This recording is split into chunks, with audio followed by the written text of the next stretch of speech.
I got to Chikunga at the end of 2003. There was a small cupboard with some Panadol and some malaria tablets, and that was it.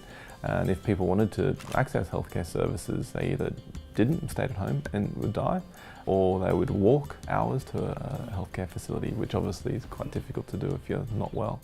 We got a small space offered to us by the local church.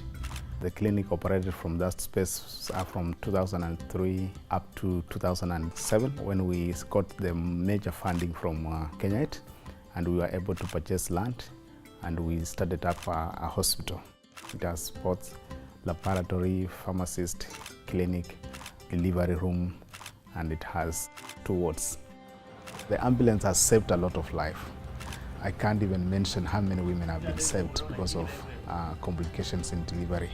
It was hard in the past because either we could put the patient on the bicycle or we could use wheelbarrow. So some mothers could die along the way because of too much bleeding. But right now, when there's a complication, they will be saved. We are happy that KenyaAid has been able to support the management of the ambulance. Initially, when we built the hospital, not a lot of people were turning up. A lot of people hadn't had an opportunity to go to a hospital or see a doctor when they got sick, so it wasn't an automatic reflex, oh, I'm sick, I'll see a doctor, like it is here in Australia. Most mothers were delivering from the community. So Safe Mothers program was to motivate mothers to come and deliver from the facility. Children who are delivered from the facility get free care for 5 years.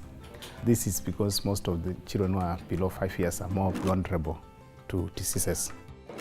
The number of women who have delivered from the facility since it was established is just huge, and they keep on coming.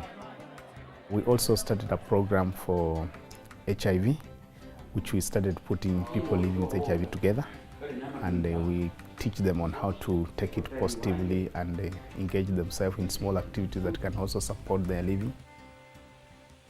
I am going strong because of agreeing to stay with the HIV, and I'm always following doctor's instruction. I follow. If you compare those people in our support group and those who are not in any support group, there's a big difference in terms of their health well-being.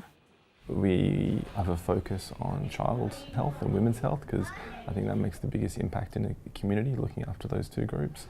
And we've been quite lucky having a number of partnerships that we've developed here in Australia that's allowed us to fundraise. AbbVie Pharmaceuticals have just supported an antiretroviral program, which we're hoping to get up and running by the end of the year.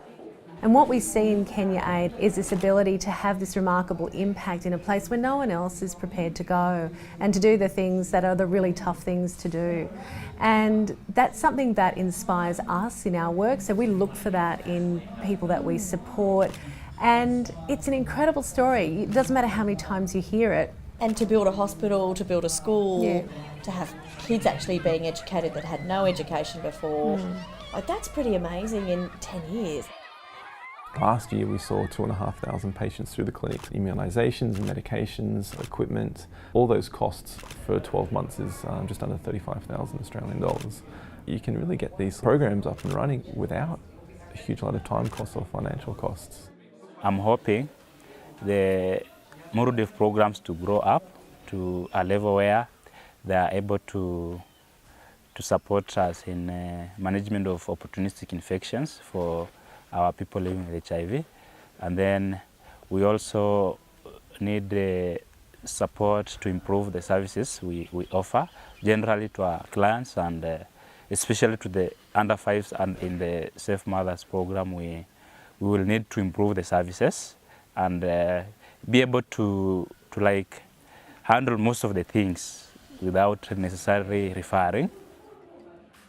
Sustainable aid is about listening to the community, really looking at what it's like there, trying not to impose your ideals and you know what you think is best on people that and a culture that you don't know all that well. There are a lot of cultural sensitivities and things that are very easily missed if you're just going and looking on the outside in. when you really stop and listen, then I think that's when the magic happens.